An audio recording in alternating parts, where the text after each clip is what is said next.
Merci beaucoup, Abby, pour ce témoignage vraiment fantastique que tu as fait en nous rappelant les promesses que nous avons auprès de Dieu, hein? Et aussi les ordonnances, les recommandations que nous avons de ne pas nous troubler, de ne pas nous en faire, peu importe ce qui peut se passer sur cette terre, parce que notre vie est cachée avec Christ. On n'a pas à s'inquiéter de quoi que ce soit parce que cette grâce a été acquise pour son peuple, pour chacun d'entre nous qui avons cru et qui avons été élus avant même la fondation du monde.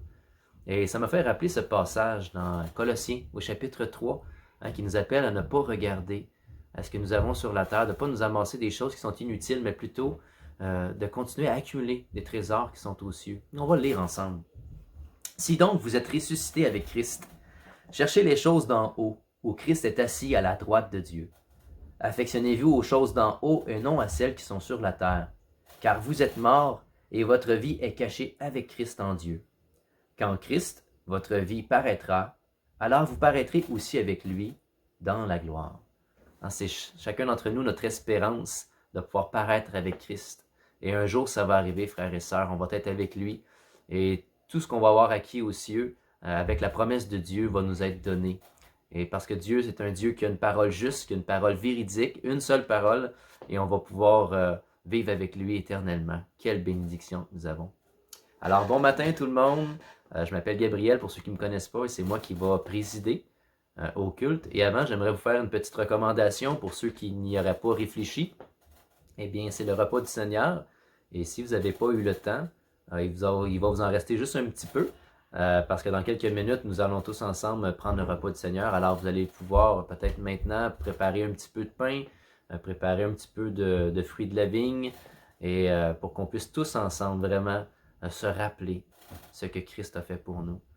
Cette bénédiction que nous avons de pouvoir le faire ensemble par les réseaux sociaux et les médias. Alors, sur ça, j'aimerais aussi remercier Greg pour la louange. C'est vraiment une bénédiction, frère, de pouvoir célébrer le nom de Dieu ensemble, de pouvoir se rappeler les promesses que Dieu a pour nous, de pouvoir se rappeler la grâce qu'il nous a acquise, de pouvoir se concentrer sur l'amour, hein, car Dieu nous a aimés en premier. Et c'est maintenant notre tour de pouvoir manifester notre amour envers lui. Et c'est vraiment à cause de lui qu'on a cet amour-là dans le cœur et qu'on a cette espérance aussi. Alors, gloire à Dieu, gloire à son nom, à lui et non aux nôtres, frères et sœurs. Et dans tout ceci, je pense qu'on pourrait passer déjà au passage biblique pour le repas du Seigneur qu'on va prendre ensemble dans quelques instants, qui est dans Matthieu au chapitre 6, qui va aller en lien aussi avec Colossiens. Alors, au verset 19. Il n'y a pas de raison de ne pas avoir sa Bible, vous êtes chez vous. Alors prenez vos Bibles avec vous, frères et sœurs, et lisons cette merveilleuse parole ensemble. Alors, ne vous amassez pas des trésors sur la terre, où la teigne et la rouille détruisent, et où les voleurs percent et dérobent. Mais amassez-vous des trésors dans le ciel, où la teigne et la rouille ne détruisent point, et où les voleurs ne percent ni ne dérobent. Car là où est ton trésor, là aussi sera ton cœur. L'œil est la lampe du corps. Si ton œil est en bon état, tout ton corps sera éclairé. Mais si ton œil est en mauvais état, tout ton corps sera dans les ténèbres. Si donc la lumière qui est en toi est ténèbre, combien sera grande cette ténèbre? Vous savez, frères et sœurs, je sais qu'il y en a plusieurs d'entre vous avec l'Église du Flambeau. Vous ne me connaissez pas. Et en réalité, il n'y a rien vraiment à gagner à me connaître moi, mais il y a tout à gagner à connaître celui qui a transformé ma vie. Nous sommes, chacun d'entre nous, des êtres humains faits à l'image de Dieu, mais au fond de nous-mêmes, nous sommes tous des pécheurs. Nous sommes tous dignes de condamnation, de mort, d'aller en enfer. On est dignes de ne pas recevoir cet amour-là ou la grâce de Dieu et de ne pas le connaître non plus. Mais si aujourd'hui nous sommes ensemble et si nous sommes rassemblés, c'est à cause de lui. C'est à cause de ce qu'il a fait dans nos vies à nous et qu'il a fait pour l'Église et qu'aujourd'hui on peut manifester la gloire et qu'on peut parler de cette grâce ouvertement autour de nous. Ce n'est pas parce que on a compris quelque chose, mais c'est parce que Dieu a ouvert notre intelligence, c'est parce que Dieu a ouvert nos cœurs et c'est toute la gloire va à notre Dieu et à son Christ. Et pour ceux qui ne me connaissent pas, je vais parler un petit peu de ma vie. Je sais que je parle souvent de certaines choses qui se sont passées dans ma vie. Et ce matin, ça va être différent que de l'habitude parce que je vais parler de quelque chose que je n'ai pas souvent parlé et que peu de monde connaissent. C'est un secret. que je vais dévoiler maintenant. Et je suis pas mal sûr que personne s'en est vraiment rendu compte. J'espère que je ne choquerai pas personne. Alors voici, je me lance. Voici mon secret. Je suis mince. Je suis pas gros. Et cela m'a suivi toute ma vie. Et si vous savez à quel point que Dieu a utilisé ce complexe dans ma vie pour m'amener auprès de lui, vous seriez surpris. Vous savez, depuis ma tendre enfance, depuis que depuis que j'ai été à l'école, j'ai toujours été le plus petit et le moins gros de ma classe. J'étais toujours celui qui était en avant lorsqu'on prenait des photos à l'école. Il me plaçait en avant avec les filles et les grands gars étaient en arrière. Au départ, lorsque j'étais plus jeune, cela ne me dérangeait pas beaucoup parce que je ne comprenais pas jusqu'où ça allait m'apporter tout cela. Et jusqu'à quel point que dans le monde dans lequel on vit, c'est important. Hein, combien de fois que j'ai entendu, si tu veux être un homme, il faut que tu pèses 200 livres puis tu mesures 6 pieds. Et toute ma vie, cette notion-là m'a suivi. Alors, jusqu'à peu près jusqu'au secondaire 1, ça me dérangeait pas trop. Jusqu'à temps que j'ai commencé à vouloir faire, on pourrait dire, comme on le dit dans le monde, faire sa place dans le monde. Hein? Et à cette époque-là, je ne connaissais pas réellement le Seigneur. Je n'avais entendu par mes parents. J'allais à l'église, mais mon cœur n'appartenait pas à Dieu. Et donc, tu vis dans un monde dans lequel les gens se fient à ce qu'ils voient et te jugent selon ce qu'ils voient aussi. Et ça devient difficile. Et puis, j'ai été de plusieurs manières différentes intimidé dès mon jeune âge. Et je me rappelle combien de fois que des personnes, je me rappelle, je pense que c'était en secondaire 1 ou peut-être en secondaire 2, à l'école envolée à Grimby, il y avait un couple qui s'amusait à s'embrasser devant mon casier, puis je devais attendre jusqu'à la fin de la période pour pouvoir prendre mes livres parce qu'ils se tassaient pas, puis c'était du monde qui était très populaire dans l'école et qui se tenaient tous ensemble, et j'avais pas un mot à dire. Et à un moment donné, je m'y suis tanné et j'ai dit à la personne qui était là, écoute, tu peux-tu te tasser? J'aimerais ça prendre mes choses pour pouvoir aller dans mes cours. Tu sais. J'étais tout seul, je connaissais pas personne. C'était dans le temps dans lequel que l'Église Héritage avait changé d'école pour aller vers le secondaire. Et puis moi, j'étais pas assez bon, je devais aller dans une classe spécialisée.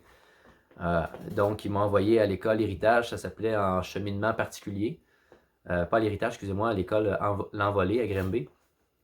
Et puis... je connaissais absolument personne qui était dans cette école-là et donc ça paraissait, on appelait ça un nerd. Donc, donc ces personnes-là s'embrassaient devant mon casier puis je devais attendre puis chaque jour c'était la même histoire. Puis à un moment donné, je me suis fâché puis j'ai dit au gars, tu peux-tu te tasser de là? J'aimerais ça vraiment prendre mes affaires. Et puis sans va savoir pourquoi, il s'est retourné de bord, il m'a donné un coup de poing en plein visage. Et ça m'avait fâché parce que j'ai voulu à ce moment-là me défendre, j'ai voulu faire ma place, on pourrait dire ça de même. Mais tous ses amis sont venus, puis il était une grosse gang contre moi. Et puis tout le monde me sous-estimait, me disait, voyons, un grosseur que t'as, qu'est-ce que tu penses de faire, toi là? Puis toi, voyons, t'es pas fort, t'es pas ci, t'es pas cela, t'es pas un homme, qui peut avoir peur de toi, qui voudrait être ton ami? Et puis ça me blessait, mais c'était comme ça, c'était à l'école. Quand on est jeune, on dit souvent des choses, mais si vous savez la répercussion que ça a eu dans ma vie de me faire dire des choses comme ça, la plupart des gens resteraient surpris à quel point ça peut être blessant. Surtout que les filles à cette époque-là, ou encore aujourd'hui, beaucoup de femmes voient les choses comme ça, mais tu veux avoir une blonde parce que tu veux suivre le cours de la vie, hein, tu veux suivre le cours du monde et tes amis ont des blondes ou les gens de l'école ont des blondes. Donc toi aussi, tu veux en avoir pour suivre le cours, tu veux faire comme tout le monde. Mais les filles recherchent tous des personnes qui sont grands, qui se sont entraînées, qui ont grossi, tout cela, puis tandis que moi, j'étais incapable de tout cela. J'avais beau m'entraîner, j'avais beau pousser plus fort que n'importe qui, mais j'étais resté dans une position de corps dans laquelle je ne réussissais pas à prendre de poids. Et c'était vraiment un complexe incroyable dans ma vie. Si vous savez à quel point que ça m'a blessé, à quel point que ça m'a brisé d'être comme ça. Et puis, tout cela pour vous dire un petit peu, vous parler un petit peu du complexe qui était dans ma vie. Et puis, à un moment donné, j'ai été à l'école, dans une autre école, parce que j'avais poché encore cette année-là. J'étais rendu en cheminement continu, c'est le plus bas que tu peux être. Ils t'offrent 2 métiers que tu peux faire, la soudure ou l'ébénisterie.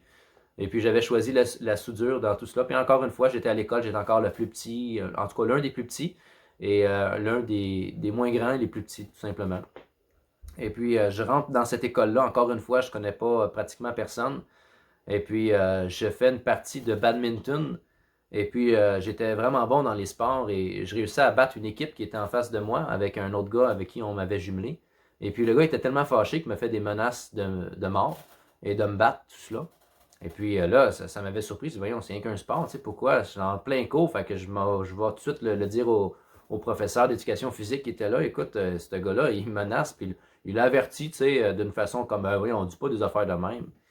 Et puis, le gars, à toutes les fois que je sortais d'un cours, il me menaçait, puis le gars était vraiment, vraiment imposant.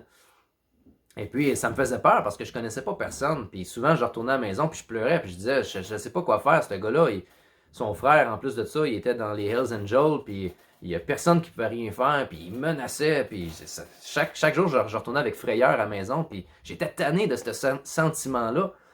Et puis, à un moment donné, il va savoir pourquoi, je suis dans mon casier, et ce gars-là, sans que je puisse le voir, me pogne la tête, puis me la rend direct dans la tablette en métal qui était en avant, et il m'a cogné le front. Et je me suis retourné de bord pour voir qui m'avait fait ça. Puis là, il était encore une fois une gang en avant de moi. Vous savez, ça m'a suivi toute ma vie. Et un jour, j'en ai eu assez. J'ai décidé de suivre des cours d'arts martiaux. Et j'ai voulu vraiment, selon ce que la Terre pensait, vouloir me conformer au monde. Et je m'y suis entraîné d'une manière que pas grand personne, à part certains athlètes, se sont entraînés dans leur vie. Je m'entraînais 3 heures par jour, 7 jours sur 7. Je poussais de toutes mes forces les poids. J'aurais pu faire des compétitions tellement que je levais comparé à mon poids, au pourcentage de mon poids. C'est incroyable ce que je pouvais lever. Mais vous savez quoi? Le Seigneur n'a jamais permis que je prenne une livre malgré tous les efforts que je faisais. Je voulais me faire une place. Et à un moment donné, vous savez, lorsqu'on est comme que je suis, il y a plusieurs façons de réagir. Il y a la première façon qui est de s'écraser puis laisser le monde nous dominer, ou lorsqu'on a un caractère comme le mien, on décide de tasser tout ce qu'il y a en avant de nous, de pousser la machine au maximum puis de vouloir faire notre place. Vous savez, l'un comme l'autre n'est pas nécessairement une bonne chose. Mais moi, c'est de cette manière-là que j'ai décidé de persévérer dans ce monde. Et je me suis entraîné, j'ai fait des arts martiaux, et puis j'ai commencé à être violent, j'ai commencé à être arrogant. Et là, je vous parle, j'avais à peu près l'âge de environ l'âge de 16 ans jusqu'à l'âge d'environ 24 ans, jusqu'à temps d'avoir mon premier enfant. Et puis, pendant ce temps-là, la seule chose que j'ai fait, je me suis entraîné, je me suis battu.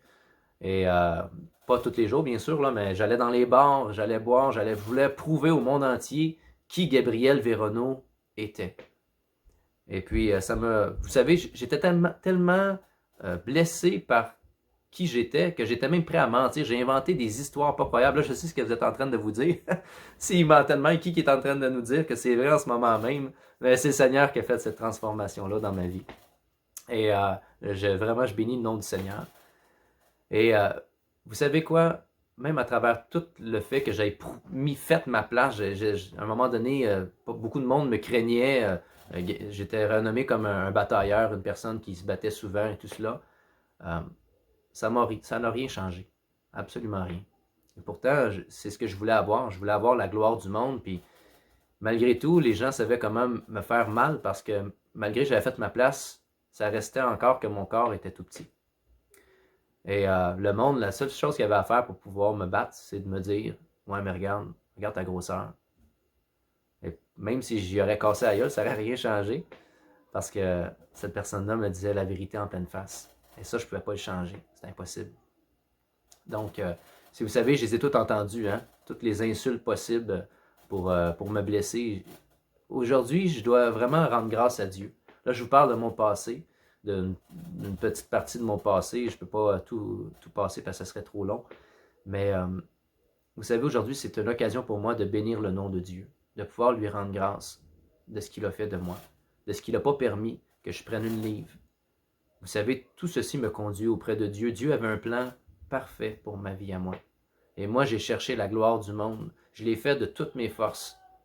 Et cette gloire-là m'a déçu. Énormément. Vous savez, nous ne sommes pas ce que nous sommes parce que nous sommes capables de faire quelque chose. Nous sommes quelqu'un parce que Dieu nous a fait à son image, à lui. Et cette journée-là, pourtant, j'avais voulu donc avoir des amis. J'ai cherché à me faire un nom. Et ce nom-là, malgré tout, valait absolument rien.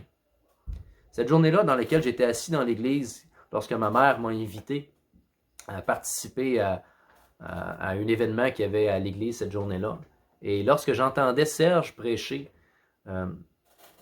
sur le royaume de Dieu, et qui a fait cet appel-là au salut, et qu'on m'a dit que gratuitement, sans même effort, sans rien, Dieu va m'accepter. Dieu va m'aimer. Pourtant, j'ai cherché toute ma vie à être aimé par mes efforts à moi-même.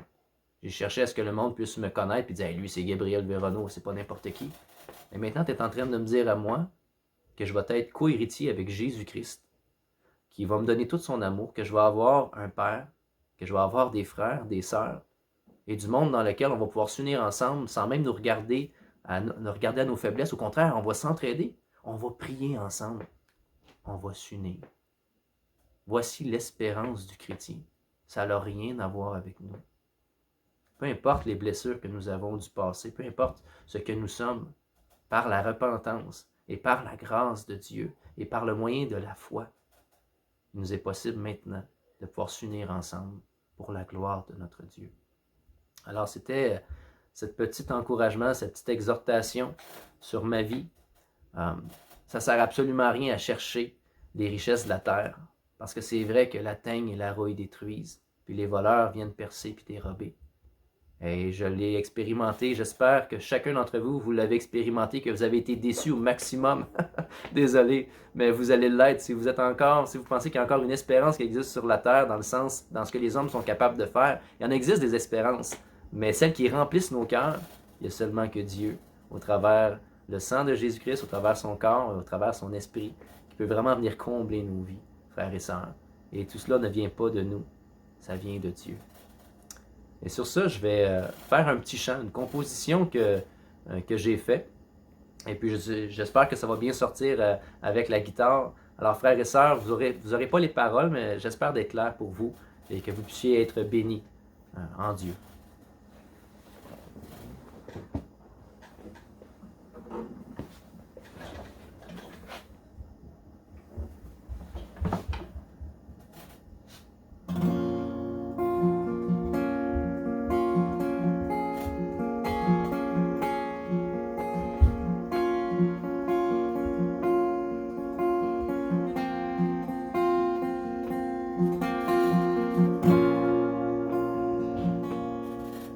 Fragile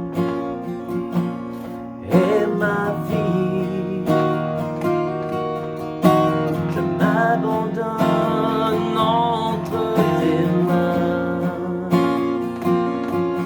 vase d'argile que je suis, je le resterai jusqu'à la fin.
ta grâce m'a transformé pour une espérance imméritée. Ton ciel m'attend car tu m'as justifié.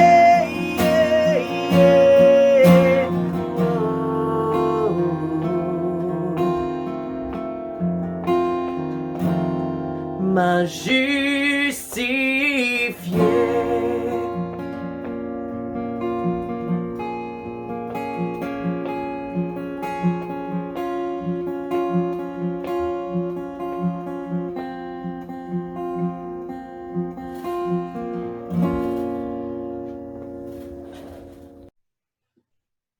Alors, est-ce que le repas du Seigneur est un temps pour le centrer sur soi-même?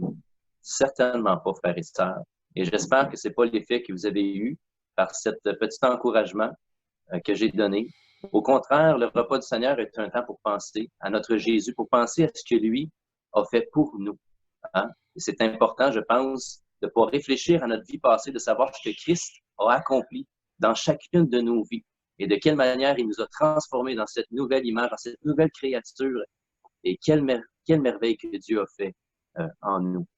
Alors, en réfléchissant à notre vie passée, en réfléchissant à ce que Dieu a accompli dans nos vies, eh bien, on peut peut-être prendre le repas du Seigneur avec reconnaissance. Et c'est ça, reconnaître ce que Christ a fait tout simplement. Et de ne pas boire non plus, au travers de cela, une condamnation contre nous-mêmes, comme il le dit dans 1 Corinthiens au chapitre 11, on va le lire ensemble, verset 23. Car j'ai reçu du Seigneur ce que je vous ai enseigné, c'est que le Seigneur Jésus, dans la nuit où il fut livré, prit du pain, et après avoir rendu grâce, le rompit, et dit, ceci est mon corps qui est rompu pour vous. Faites ceci en mémoire de moi. De même, après avoir soupé, il prit la coupe et dit, cette coupe est la nouvelle alliance en mon sang. Faites ceci en mémoire de moi toutes les fois que vous en boirez. Car toutes les fois que vous mangez ce pain et que vous buvez cette coupe, vous annoncez la mort du Seigneur jusqu'à ce qu'il vienne. C'est pourquoi celui qui mangera le pain ou boira la coupe du Seigneur indignement sera coupable envers le corps et le sang du Seigneur. Que chacun donc s'éprouve soi-même et qu'ainsi il mange du pain et boive de la coupe. Car celui qui mange et boit sans discerner le corps du Seigneur mange et boit un jugement contre lui-même. Alors, frères et sœurs, je vous encourage sincèrement à pouvoir rentrer en vous-même un petit instant et tout simplement rendre grâce à Dieu de ce qu'il a fait pour chacun d'entre nous, pour son peuple.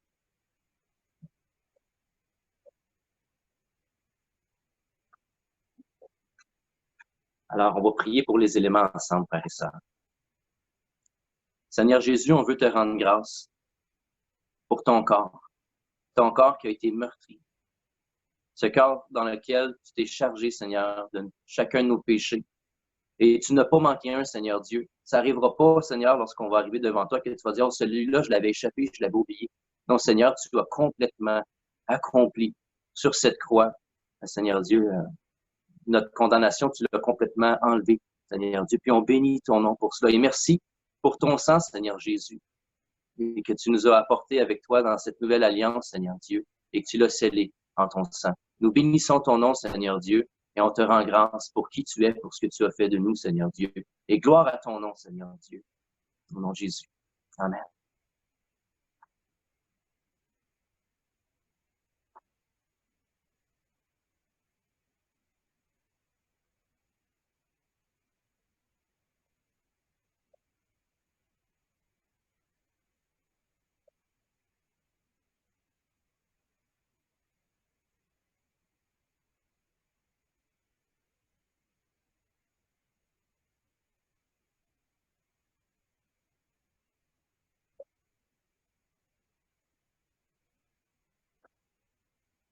Amen.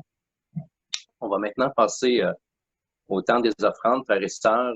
Tout simplement vous dire que on va procéder de la même manière que depuis les dernières semaines. Si jamais vous ne savez pas de quoi je suis en train de parler, eh bien, tout simplement peut-être appeler au secrétariat de votre église ou peut-être appeler l'équipe de leaders de vos églises respectives. Et on va prier aussi pour ces offrandes-là. Alors, Seigneur Jésus, on veut te rendre grâce de tous ceux, Seigneur, qui mettent à part un montant d'argent, Seigneur, pour ton Église. Et Merci Seigneur de cette fidélité. Merci Père de cette grâce que nous avons de pouvoir faire cela, Seigneur Jésus. Puisses-tu dans ta grâce bénir ces offrandes, Seigneur Dieu, pour l'avancement de ton œuvre. Au nom de Jésus. Amen. Amen.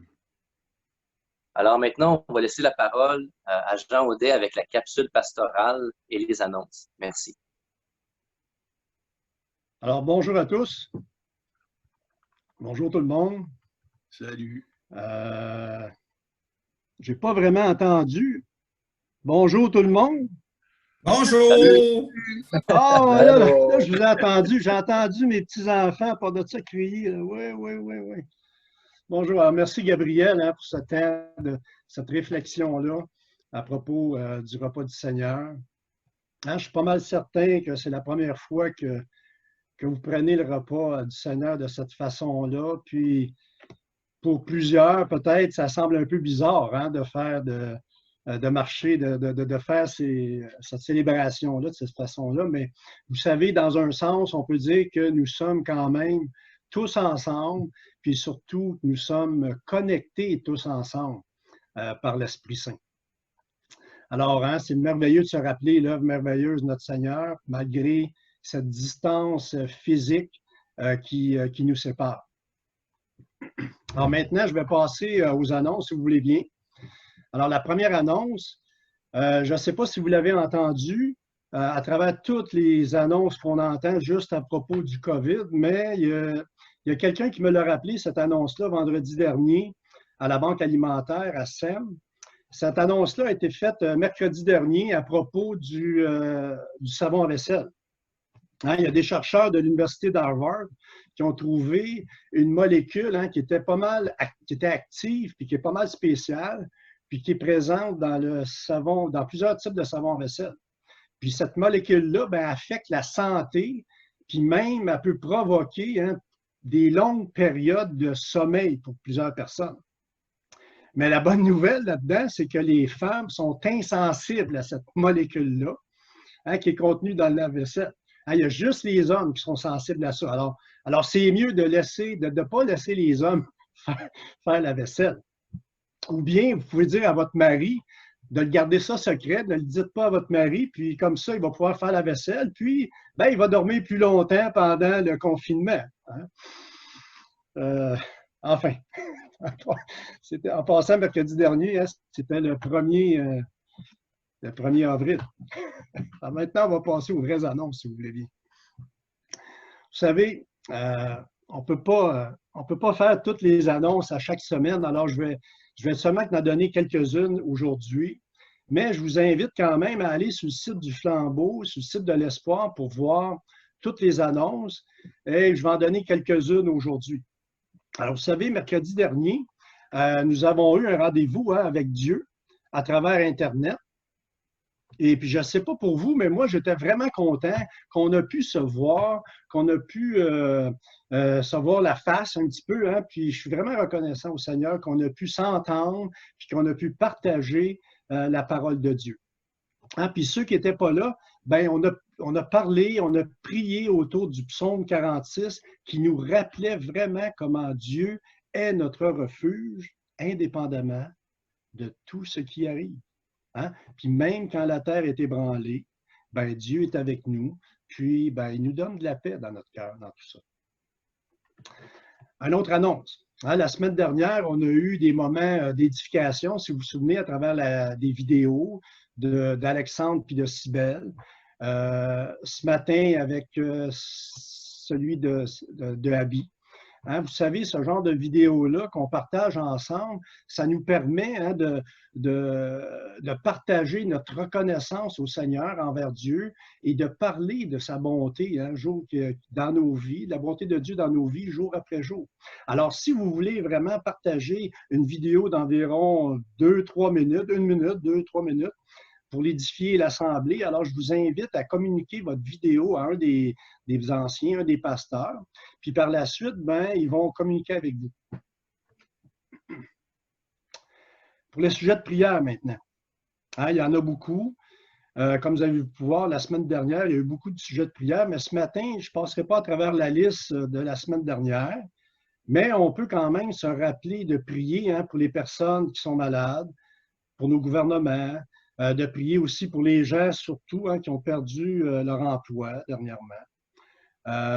Alors, essayons de prendre soin de chacun d'entre nous, malgré la distance qu'on a entre nous physiquement. Alors, prenez le temps de vous appeler, de communiquer ensemble, de vous encourager, malgré ces moments qu'on vit à distance. En plus, mercredi dernier, nous avons lancé le calendrier de prière qui a été envoyé par courriel, si vous vous souvenez. Ce calendrier-là, il contient les noms des deux assemblées et il contient aussi certaines requêtes de prière. Alors, on vous invite, si vous voulez bien, à prier pour les gens qui sont identifiés dans le calendrier. Et à chaque jour, vous avez une liste de noms, une liste de requêtes aussi qui sont incluses. Alors, on vous invite à être fidèle à votre prière journalière, en incluant l'Assemblée dans vos prières.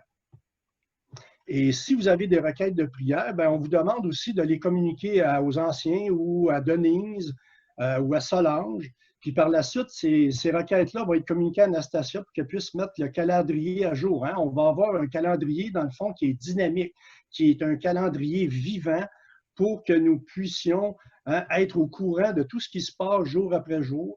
Puis on n'oublie pas de prier. Les requêtes peuvent changer jour après jour. Alors, on se met au courant à travers ces communications-là.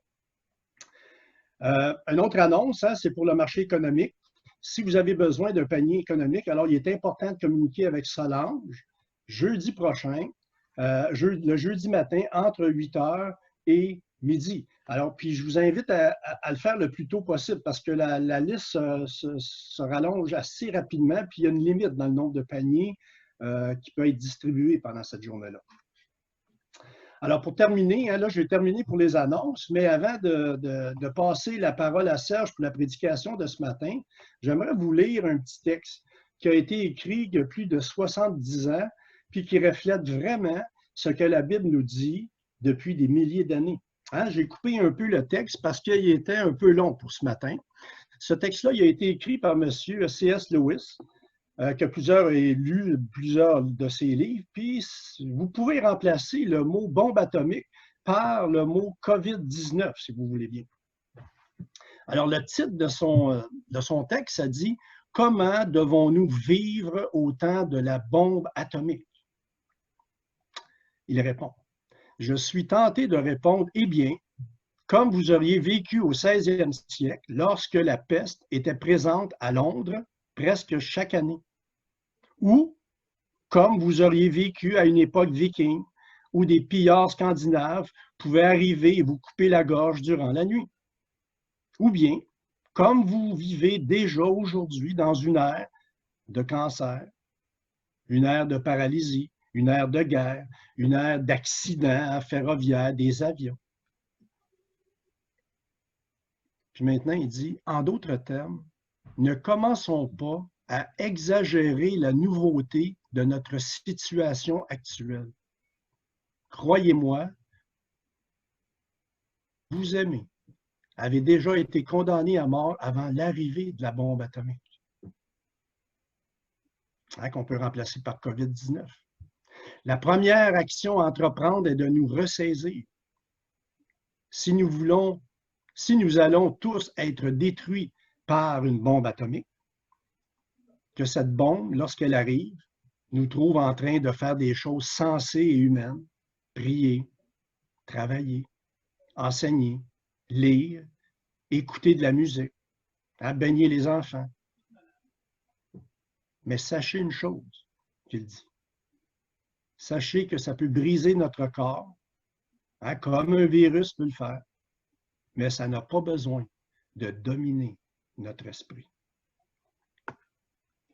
Puis comme qu'on a vu dans le psaume 46, mercredi dernier, qui nous rappelle que Dieu est notre refuge, indépendamment de tout ce qui nous arrive, puis même quand la terre est ébranlée par un virus.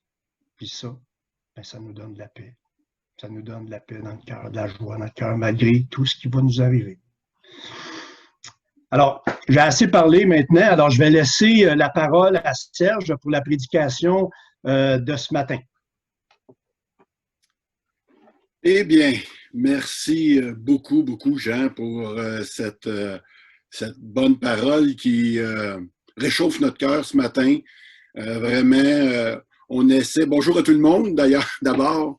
Bonjour tout le monde qui est là à la maison, les enfants, les parents. Vous êtes tous au premier rang ce matin de cette réunion.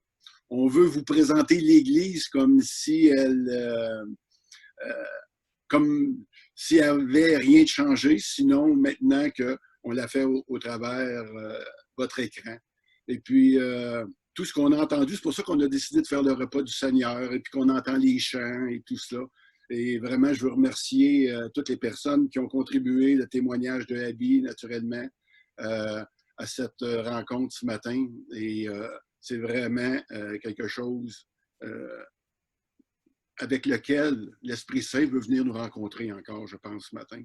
Le chant de Gabriel, en passant, c'était vraiment un chant très touchant. Et vous pourrez le revoir peut-être en boucle. Là. Je ne sais pas trop toutes les ententes qui ont été prises par rapport à ça, mais enfin. Vous savez, on est encore et toujours en période de combat contre le coronavirus. J'espère que vous supportez bon gré malgré le confinement et que vous respectez les règles établies par nos gouvernements.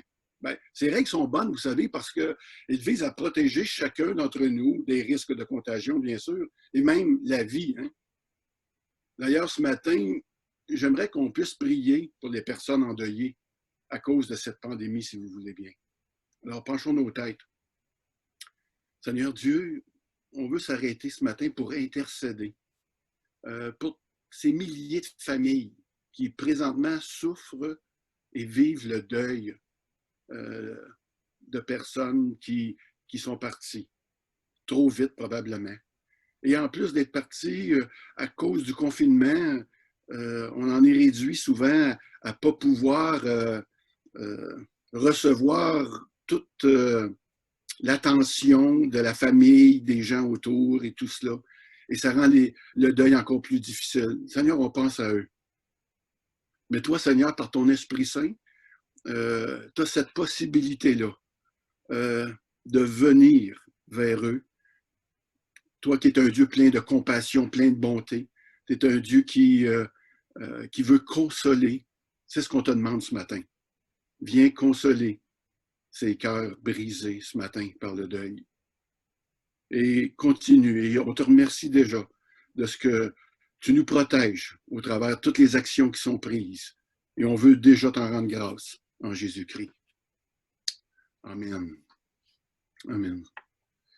Alors, ce matin, le titre du message va peut-être vous paraître un peu spécial, mais vous allez comprendre, c'est la vie après la mort. Le passage que je joins à cela, c'est Apocalypse, parce que Apocalypse 22, 5 fait référence, en effet, à une vie après la mort, et je vous le lis. J'espère que vous avez toutes vos Bibles avec vous ce matin, parce que les versets ne seront pas projetés comme tels, comme d'habitude, et donc vous allez avoir besoin de votre outil, la Bible. Donc, Apocalypse 22, verset 5. Il n'y aurait plus de nuit. Ils n'auront besoin ni de lumière, d'une lampe, ni de celle du soleil, parce que le Seigneur les éclairera et ils régneront au siècle des siècles. J'aimerais dire que le Seigneur nous rappelle par cette pandémie à quel point la vie sur Terre est éphémère. C'est pourquoi nous avons l'occasion de penser à cette promesse d'une vie éternelle qui va durer des siècles et des siècles. Et d'ailleurs, pour tous ceux qui sont en Jésus-Christ, mais aussi elle va durer des siècles et des siècles aussi pour les injustes, soit pour tous ceux qui auront rejeté le Seigneur. Tout le monde, vous savez, n'ira pas au ciel. Et c'est une vérité que la Bible nous dit et que je dois vous dire aussi ce matin. La semaine dernière, Marc-Olivier nous a mentionné comment certaines personnes se mettent la tête dans le sable lorsqu'ils font face à des événements tragiques. Lorsque je regarde des réactions non responsables de certaines personnes, durant cette pandémie de COVID-19. Par exemple, lorsqu'elles continuent à vivre sans se laver les mains, sans se prémunir de ce côté-là, sans respecter les règles de distanciation. Je pense qu'elles savent que le COVID-19 est là, c'est sûr, qu'il touche à plusieurs personnes et même qu'il peut produire la mort, mais ils ne sont pas vraiment conscients que cela pourrait leur arriver à eux. Ils ne sont pas conscients qu'ils peuvent faire partie des milliers de morts que ce virus a déjà fait. C'est comme au moment où quelqu'un apprend, mettons, qu'il a le cancer. Vous saviez que les autres peuvent avoir le cancer et qu'ils l'ont, mais que vous allez l'avoir, c'est pas envisageable nécessairement. C'est pour cela qu'on tombe à la renverse lorsque cette nouvelle nous atteint personnellement. C'est la même chose avec la mort. Vous savez, tout le monde meurt, mais pas vous, pas moi. Mais lorsqu'on vous annonce qu'il ne vous reste que quelques années ou encore quelques mois à vivre, il se peut qu'on ait de la difficulté à l'admettre, tellement c'est contre notre nature. En général, on pourrait dire que nous avons une certaine arrogance face à la mort. D'une part, certains n'ont pas peur de la défier en pensant qu'elle ne peut pas nous atteindre. D'autre part, on peut se réfugier aussi dans un certain déni, en se disant qu'on y pense, elle n'existe pas si on n'y pense pas. Tout cela pour dire que pour bien respecter les règles de la pandémie, il faut avoir une certaine crainte. Non seulement qu'elle existe, mais qu'elle peut nous atteindre, surtout si nous ne respectons pas les consignes. Hein? Mais c'est la même chose avec la mort. Il y a des conséquences éternelles, heureuses, je pourrais dire, pour ceux qui prennent au sérieux la parole de Dieu et l'Évangile de Jésus-Christ. Mais aussi des conséquences dramatiques. Jean en a parlé au travers de la petite lecture qu'il nous a faite tantôt. Des conséquences éternelles et dramatiques pour tous l'autre qui n'auront pas tenu compte de l'œuvre de Christ dans leur vie. J'aimerais nous encourager chacun de nous ce matin. En vous parlant de cette vie après la mort, j'aimerais qu'on puisse détourner des regards de notre souffrance et de nos inquiétudes par rapport au coronavirus et trouver un encouragement et une sécurité surtout en regardant ensemble ce que la Bible nous dit en ce qui concerne la vie après la mort. Je dirais que la Bible nous décrit des choses merveilleuses à ce sujet afin de nous encourager et à supporter les choses des fois plus difficiles de la vie. C'est bien d'avoir cette perspective aussi. À quoi va ressembler le ciel? Eh bien, souvent, nous, on a une conception. Quand je dis nous, c'est la plupart des gens croyants ou non-croyants souvent, peuvent s'imaginer qu'on va peut-être jouer de la harpe, vêtu de robe blanche, flottant sur un nuage, survolant les rues pavées d'or, et cela pour l'éternité. Je ne sais pas pour vous, mais pour moi, cette idée de chanter des louanges au Seigneur pendant des trillions d'années, je l'aime le Seigneur, mais il me semble que ça manque de quelque chose. Vous savez, vivre avec le Seigneur, ça va être beaucoup de choses, mais certainement pas une chose ennuyeuse. Après tout, nous sommes invités, dans Matthieu 25, à entrer, qui nous dit, dans la joie de notre Maître, où nous serons très occupés et joyeux à participer à son règne. Lorsqu'on parle de Maître, il y a question naturellement de disciples. Et qui dit disciples de Jésus, dit aussi des personnes qui vivent selon la parole de Dieu. Il est écrit dans Matthieu 4, verset 4, « L'homme ne vivra pas de pain seulement, mais de toute parole qui sort de la bouche de Dieu. » J'ai choisi ce sujet de la vie après la mort ce matin parce que je le trouve d'actualité. Je crois que présentement, la plupart d'entre nous sommes sensibles à la souffrance et à la mort. À chaque jour, on entend M. Legault nous dire combien de morts aujourd'hui, des morts, puis à chaque jour, ça revient et le chiffre augmente. Eh bien, toutes les précautions que nous prenons, et cet isolement volontaire, dans le fond, c'est pour se prémunir de la maladie, puis ultimement, se prémunir de la mort. Je voudrais donc aborder ce sujet, mais dans le but d'apporter un encouragement. Je ne voudrais pas vous décourager ce matin, mais de regarder ensemble ce que la parole de Dieu dépeint, comment la parole de Dieu dépeint la vie après la mort. Premièrement, C'est écrit où dans la Bible qu'il y a une vie après la mort? Ben, dans l'Ancien Testament, entre autres, dans Isaïe, le livre d'Isaïe, le chapitre 66, le verset 22. Là, je ne peux pas vous attendre là, si vous ne le trouvez pas tout de suite. Là. Je vais vous le lire. Tantôt, on va y aller ensemble, mais pour le moment, vous pouvez juste écouter puis pas fouiller dans votre Bible si vous voulez.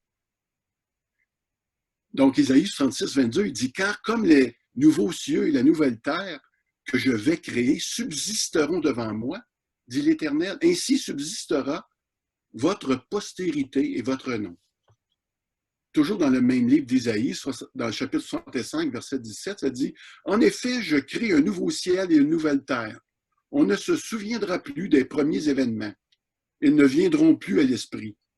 Réjouissez-vous plutôt et soyez pour toujours dans l'allégresse à cause de ce que je crée. » L'Ancien Testament annonce une restauration de la vie. Le monde dans lequel nous vivons présentement ne durera pas éternellement. Le plan de Dieu, c'est de restaurer toute chose. Bon, dans une première phase, Dieu a voulu se faire connaître par le peuple d'Israël. Ce peuple devait montrer au monde ce que signifie être créé à l'image de Dieu.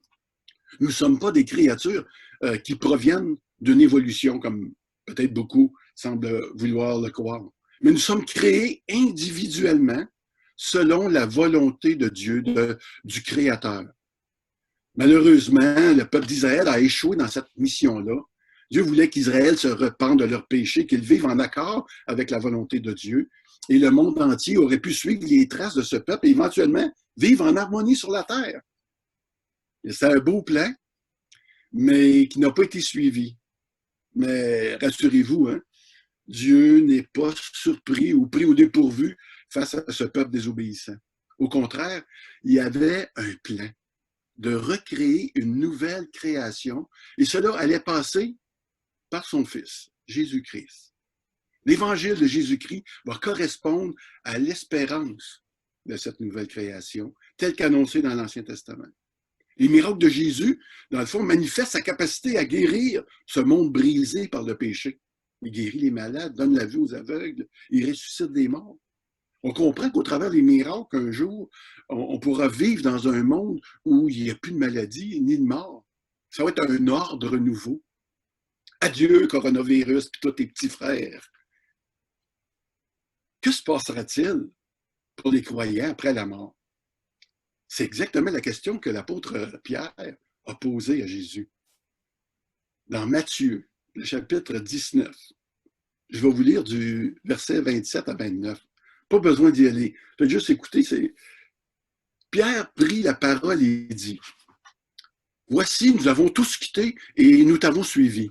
Que se passera-t-il pour nous? » Alors Jésus leur répondit « Je vous le dis en vérité, quand le Fils de l'homme, au renouvellement de toutes choses, sera assis sur son trône de gloire, vous qui m'avez suivi, vous serez de même assis sur 12 trônes et vous jugerez les 12 tribus d'Israël. Et toute personne qui aura quitté à cause de moi ses maisons ou ses frères, ses sœurs, son père, sa mère, sa femme, ses enfants, ou ses terres, recevra le centuple et héritera de la vie éternelle. » Amen. Jésus mentionne donc ici le renouvellement de toutes choses, alors qu'il est assis, lui, sur un trône de gloire, ce qui désigne le règne futur de Jésus-Christ. Jésus donne à Pierre l'assurance que tout ce qu'il fait pour lui sera largement récompensé en ce qui le concerne lui puis les 11 apôtres. Donc les 12 seront revêtus d'une autorité particulière. Pour les autres, que Jésus ici mentionne, qui auront quitté à cause de lui famille et possession, ils vont recevoir eux autres au centuple. Attention, Jésus n'est pas en train de recommander une démission familiale là, ou sociale. Il ne veut pas dire de divorcer votre femme puis de partir sur le champ missionnaire. Jésus parle ici de ceux qui auront mis Jésus-Christ au premier rang de leur vie. Et même si cela peut signifier des pertes. Mais les pertes. Chaque croyant est appelé à mourir à lui-même, effectivement, mais pour recevoir au centuple. En fait, considérant les choses de cet angle, ce n'est pas un sacrifice de suivre Jésus, hein? Mais on pourrait dire que c'est un investissement pour la vie prochaine et certainement à bien des égards pour cette vie ici présente aussi également. Jésus nous a acquis la réconciliation avec Dieu en faveur des justes. Soit les justes, c'est ceux qui croiront en lui. Jésus nous dit que ceux qui l'ont suivi vont être avec lui dans ce nouveau monde. Et je me rappelle les paroles de l'apôtre Paul ici, dans Actes 24, 15, qui mentionne qu'il y aura une résurrection, mais aussi pour les injustes. Eh oui.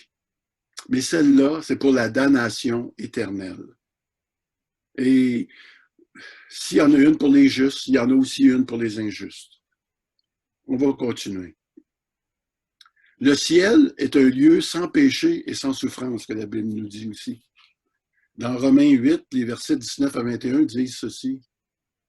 De fait, la création attend avec un ardent désir la révélation des fils de Dieu. En effet, la création a été soumise à l'inconsistance, non de son propre gré, mais à cause de celui qui l'y a soumise. Toutefois, elle a l'espérance d'être, elle aussi, libérée de l'esclavage, de la corruption, pour prendre part à la glorieuse liberté des enfants de Dieu. En ce moment, frères et sœurs, on est plus conscient que le monde ne tourne pas rond, n'est-ce pas? C'est la grandeur le monde.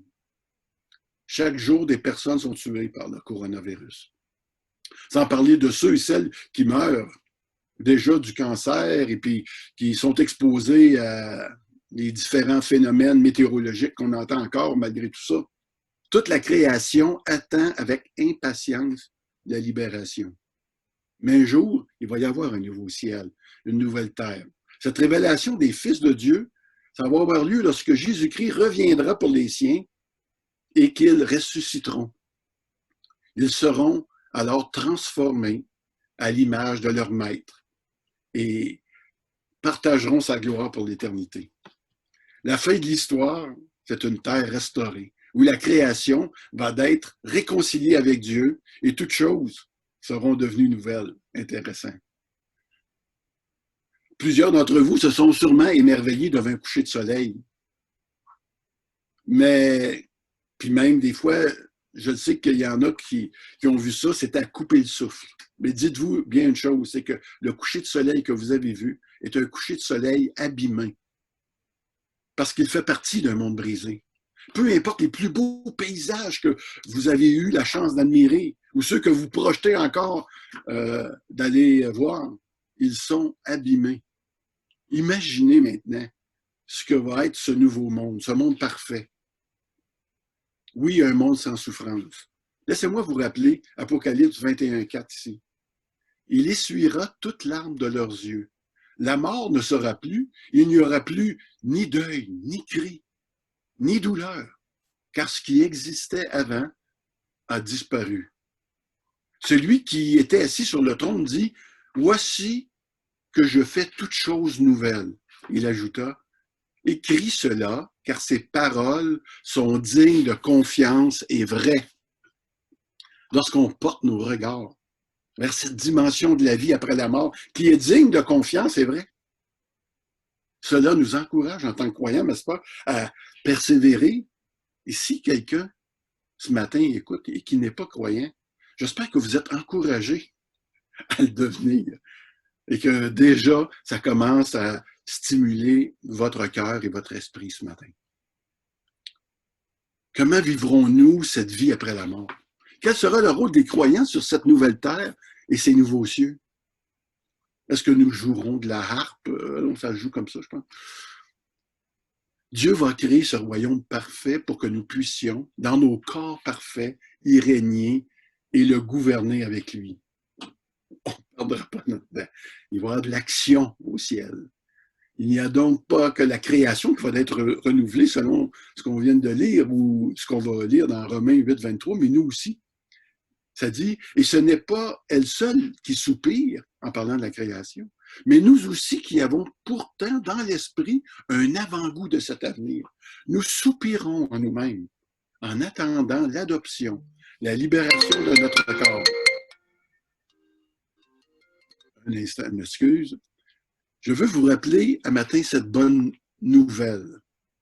Oui, nos corps ont besoin de rédemption. On s'en aperçoit de plus en plus quand on est malade et qu'on vieillit.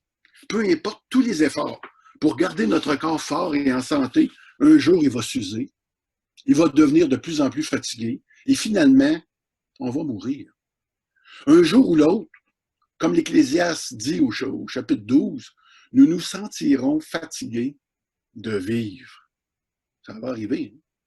Et même confrontés avec la mort. Nous avons vécu ce sentiment-là, moi et mon épouse, d'être confrontés avec la mort, alors qu'à l'âge de 30 ans, mon épouse, a été atteinte d'un virus dont on ne connaissait pas la provenance. Elle était pourtant dans la force de l'âge et puis en santé plus que jamais, et en un instant, elle est tombée sans force et sans énergie. On a pensé qu'elle ne se relèverait jamais, ça a duré des années.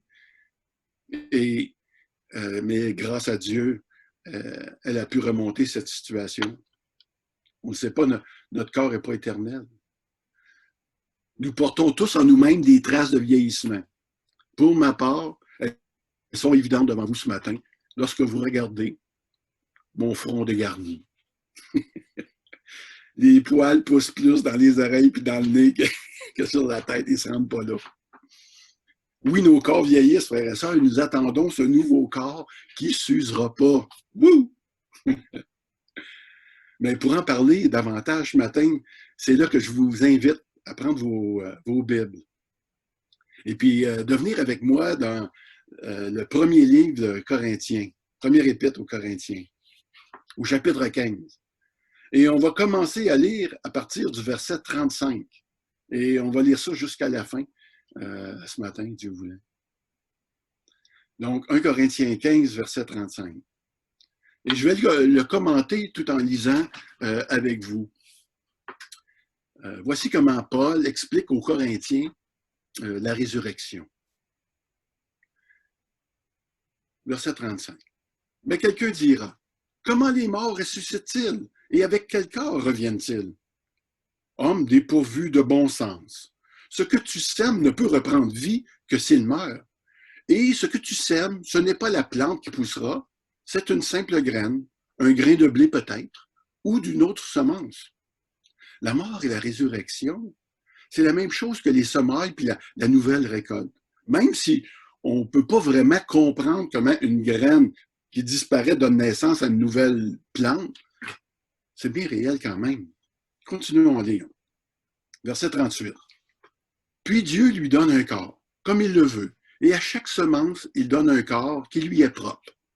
Les êtres vivants n'ont pas tous la même nature, mais autre est la nature des hommes, autre celle des quadrupèdes, autre celle des oiseaux, autre celle des poissons. Il y a aussi des corps célestes et des corps terrestres, mais l'éclat des corps célestes est différent de celui des corps terrestres. Autre est l'éclat du soleil, autre l'éclat de la lune, et autre l'éclat des étoiles. Chaque étoile diffère même en éclat d'une autre étoile. Paul passe de la botanique à la zoologie, à l'astronomie pour montrer la grande variété des êtres vivants, autant que des choses qui sont inanimées. Ce qui sort de terre n'est pas ce qui a été planté, mais c'est lié. La nouvelle semence produite par la plante est comme celle qui est dissoute dans la terre, mais ce n'est pas la même. Ainsi en est-il entre le corps naturel, après qu'il meurt comme une graine en terre, il ressuscite semblable, mais différent. La mort n'est pas la fin de tout dans la Bible. Mais comme la semence doit mourir pour former une plante, notre corps, en tant qu'homme, doit mourir aussi pour donner vie à un nouveau corps. C'est ce qu'on lit dans les versets suivants. Venez avec moi dans le verset 42. C'est aussi le cas pour la résurrection des morts. Le corps est semé corruptible. Il ressuscite incorruptible. Il est semé méprisable. Il ressuscite glorieux. Il est semé faible. Il ressuscite plein de force. Il est semé corps naturel. Il ressuscite corps spirituel. S'il y a un corps naturel, il y a aussi un corps spirituel. C'est pourquoi il est écrit, le premier homme, Adam, devint un être vivant. Le dernier Adam est un esprit qui communique la vie. Mais ce n'est pas le spirituel qui vient en premier, c'est le naturel. Ce qui est spirituel vient ensuite. Bon, qu'est-ce qu'on est en train de dire? Le verset 46 énonce un principe biblique important. D'abord le naturel, donc le terrestre, puis ensuite le spirituel, le céleste. Donc la première naissance nous donne ce qui est naturel. Vous êtes d'accord? Mais la deuxième naissance nous donne ce qui est spirituel. Worsby relève ceci dans son commentaire. Il dit, Dieu rejette la première naissance, la naissance naturelle, et il dit, il faut que vous naissiez de nouveau. Il a rejeté Caïn, il a choisi Abel. Il a rejeté le premier-né d'Abraham, Ishmaël, il a choisi Isaac, le second. Il a rejeté Isaü, et puis il a choisi Jacob. Ce que je comprends, c'est que si nous dépendons de notre première naissance, nous serons condamnés pour toujours. Mais si nous faisons l'expérience de la nouvelle naissance, nous serons bénis pour toujours. Selon la Bible, la seule réincarnation possible est celle-ci, celle d'une nouvelle naissance en Jésus-Christ. Naître de nouveau pour une vie éternelle, ou ne pas naître de nouveau et subir le châtiment éternel. Pas de réincarnation en petit oiseau ou en quoi que ce soit d'autre. Le corps de résurrection aura des caractéristiques très différentes du corps actuel. Au lieu d'être corruptible et mortel, il va être immortel naturellement, plein de force et spirituel. Mais ce nouveau corps, incorruptible, ressuscitera dans la continuité de notre corps actuel. Comme le corps ressuscité de Jésus. Il se déplaçait d'un endroit à un autre sans se déplacer physiquement. Il apparaissait puis il disparaissait à volonté. Il entrait dans les pièces sans ouvrir la porte. Et on peut penser que nos corps aussi auront pour le moins des caractéristiques peut-être similaires. Dans 1 Corinthiens 15, si on continue notre lecture au verset 47, ça dit « Le premier homme tiré de la terre est fait de poussière. Le second homme, le Seigneur, est du ciel. Tel est l'homme terrestre, tels sont aussi les hommes terrestres. Et tel est l'homme céleste, tels seront aussi les hommes célestes. Et de même que nous avons porté l'image de l'homme fait de poussière, nous porterons aussi l'image de celui qui est venu du ciel. » Paul met ici en contraste l'homme issu de la poussière de la terre, Adam, et l'homme descendu du ciel. C'est qui? C'est Jésus-Christ, naturellement. Notre corps, hérité d'Adam, a aussi hérité de la mort à cause du péché. Mais grâce à Jésus, notre corps céleste sera revêtu de l'incorruptibilité. Tout comme Jésus, les croyants auront un corps semblable à celui qu'ils avaient sur la terre, mais transfiguré. Rappelez-vous les disciples sur le chemin d'Emmaüs. Ils n'ont pas reconnu Jésus lors de sa résurrection tout de suite. Il devait être ressemblant, mais différent. Notre vieille peau va être remplacée pour un corps éternel resplendissant. Ouh, là, je vois que vous vous excitez pas mal. Mais on se calme, là. Nous ne serons plus malades. On ne pourra même pas se blesser. On ne sera même jamais fatigué. Ça va faire du bien. Ce nouveau corps immortel sera perfectionné pour plaire à son Créateur. Êtes-vous encore avec moi ce matin pour quelques minutes? Parce que ce qui suit est vraiment intéressant. On va passer par-dessus quelques versets, si vous le permettez. On va aller au verset 54. Lorsque ce corps corruptible aura revêtu l'incorruptibilité et que ce corps mortel aura revêtu l'immortalité, alors s'accomplira cette parole de l'Écriture. La mort a été engloutie dans la victoire. Mort, où est ton aiguillon? Enfer, où est ta victoire? L'aiguillon de la mort, c'est le péché. Et ce qui donne sa puissance au péché, c'est la loi. Mais que Dieu soit remercié, lui qui nous donne la victoire par notre Seigneur Jésus-Christ. Présentement, on peut dire que la mort a un aiguillon et il s'agit du péché. Ce péché a fait mal à l'humanité, a apporté la souffrance et la mort sur la terre. Mais cet aiguillon, ou ce dard maintenant de la mort, a laissé son aiguillon, on pourrait dire ça comme ça, en Jésus. Comme l'abeille laisse son aiguillon dans sa victime. Christ a porté l'aiguillon du péché pour que nous n'ayons pas besoin de le porter. Alors, ceux qui sont en Jésus-Christ ne peuvent plus être piqués par la mort. C'est lui qui le prend à notre place. Dans ce sens, la mort a perdu son aiguillon. Le sang de Jésus nous purifie donc de tout péché. C'est pourquoi c'est par Jésus seul que nous pouvons hériter la vie éternelle. Il n'y a pas d'autre moyen. Nous recevrons ce nouveau corps glorifié, doté de la puissance de l'Esprit, capable d'accomplir des exploits inimaginables. Laissez-moi vous faire un petit résumé très simple de l'histoire de l'humanité. Ça va être très simple. Je ne serai pas trop long.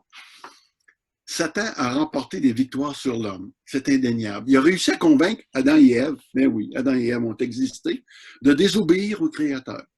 C'est ainsi que le péché est entré dans le monde, avec pour conséquence la mort. Plus tard, Dieu a donné la loi de Moïse, et cette loi nous a fait prendre conscience de notre culpabilité terrible devant notre Créateur. Et grâce à cette loi, nous avons été poussés à chercher refuge en Jésus-Christ. La loi nous a poussés vers lui, qui est le seul qui a accompli parfaitement la loi. Donc, par sa mort, Jésus a payé le prix pour nous. Il a littéralement enlevé votre péché devant la face du Créateur. Et par sa résurrection, il vient nous assurer que nous aussi, nous aurons cette vie après la mort. Pour tous ceux qui seront nés nouveaux ou nés de l'Esprit. Écoutez, ça fait longtemps que je parle de naître de nouveau, naître de l'Esprit. Si quelqu'un ne comprend pas ce que je dis ici ce matin, quand je parle de naître de nouveau de l'Esprit, n'hésitez pas à poser des questions. Écrivez-nous. Allez poser des questions à ceux qui parlent un langage similaire au mien ce matin, pour essayer de comprendre mieux ce qu'on est en train de dire, ce que l'Évangile est en train de dire lorsqu'il parle de naître de nouveau. Et je ne veux pas faire de jeu de mots, mais avec le COVID ou quoi que ce soit, mais c'est vraiment une question de vie ou de mort, qui est beaucoup plus importante que celle du COVID-19. Et en tant que personne née de nouveau, nous sommes appelés à vivre comme des nouvelles créatures, ça va de soi. Le verset 58, le dernier verset ce matin. Vivre en tant que nouvelle créature. Il dit, « Ainsi, mes frères et sœurs bien-aimés, soyez fermes, inébranlables.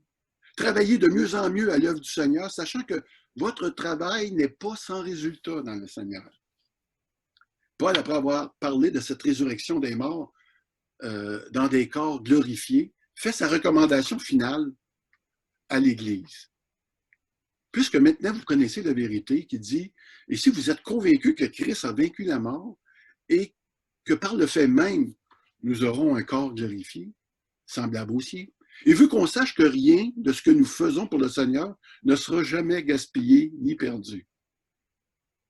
À quel moment, puis dites-moi, écoutez bien, à quel moment de sa vie un chrétien digne de ce nom peut-il dire « J'ai fait mon temps, moi j'ai fait ma part, que les autres fassent le leur maintenant ». On ne peut pas parler comme ça. Il n'y a pas de retraite en tant que croyant. Nous sommes destinés à proclamer l'Évangile de Jésus-Christ jusqu'à notre dernier souffle.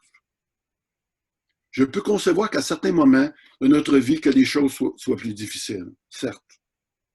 Mais en gardant les yeux sur notre destinée éternelle, on peut mettre les choses plus, la souffrance plus en perspective, n'est-ce pas? On pourrait dire même comme l'apôtre Paul dans 2 Corinthiens 4,17. Il dit, en effet, nos légères difficultés du moment présent produisent pour nous, au-delà de toute mesure, un poids éternel de gloire. Nous connaissons les souffrances par lesquelles cet apôtre a passé. Il appelle ça des légères difficultés. Une écharpe dans la chair qui était vraiment... qui aurait voulu en être guéri. Il a été exposé à la faim. Il a subi la prison, condamné à 3 fois 50 coups de fouet moins 1. des légères difficultés. Ben, je sais qu'on ne s'appelle pas Paul personne ici. Là. Néanmoins, nous sommes tous, à chaque heure, dans toutes nos actions et nos pensées, en présence de cette alternative. Écoutez bien cette alternative. Vous avez le choix entre soit profiter de cette vie pour ce qu'elle peut vous procurer aujourd'hui, une jouissance de quelques jours, et un manque à gagner important dans l'éternité. Ou bien investir pour la vie éternelle en consentant à servir, à aimer les autres, en travaillant, comme le verset nous le dit, de mieux en mieux à l'œuvre du Seigneur. J'aimerais vous laisser avec une image particulièrement encourageante que nous avons un peu abordée ce matin. Et ça va être la conclusion de ce message ce matin. C'est la Bible qui va l'apporter. J'aimerais qu'on puisse lire ensemble Apocalypse. Ça, vous allez complètement à la fin de votre Bible. Et si vous n'en avez pas, juste fermez les yeux puis écoutez les 4 versets que je vais vous lire présentement. Et on va terminer avec un mot de prière. Apocalypse 21. Puis je vis un nouveau ciel et une nouvelle terre. Car le premier ciel et la première terre avaient disparu et la mer n'existait plus. Je vis descendre du ciel d'auprès de Dieu la ville sainte, la nouvelle Jérusalem, préparée comme une mariée qui s'est faite belle pour son époux. J'entendis une voix forte venant du ciel qui disait « Voici le tabernacle de Dieu parmi les hommes. Il habitera avec eux, ils seront son peuple, et Dieu lui-même sera avec eux, il sera leur Dieu. Il essuiera toute larme de leurs yeux. La mort ne sera plus. Il n'y aura plus ni deuil, ni cri, ni douleur, car ce qui existait avant a disparu. » Le ciel, frères et sœurs, est un lieu unique, préparé tout spécialement par un sauveur tendre et aimant, afin que nous habitions ensemble pour toute l'éternité et que nous soyons dans la présence de Dieu pour toujours, dans toute la plénitude de notre humanité glorifiée. Prions. Seigneur notre Dieu, encore une fois, merci tellement pour cette parole encourageante. Seigneur, tu ne nous as pas laissés sans encouragement devant les difficultés qu'on a, devant les inquiétudes qu'on a présentement. Seigneur, tu nous encourages par une telle parole, en sachant que, Seigneur, la vie sur cette terre n'est pas longue à comparer de l'éternité. C'est une vapeur que tu dis pour peu de temps. Et merci, notre Dieu, de nous encourager.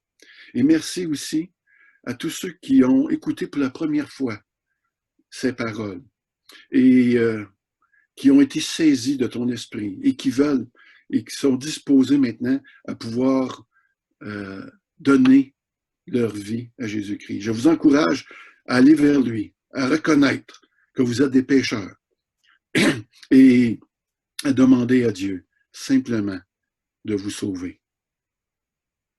Et c'est ce qu'il va faire par la foi en Jésus-Christ. Merci beaucoup à tout le monde. Passez une très bonne semaine et que le Seigneur vous bénisse. Amen.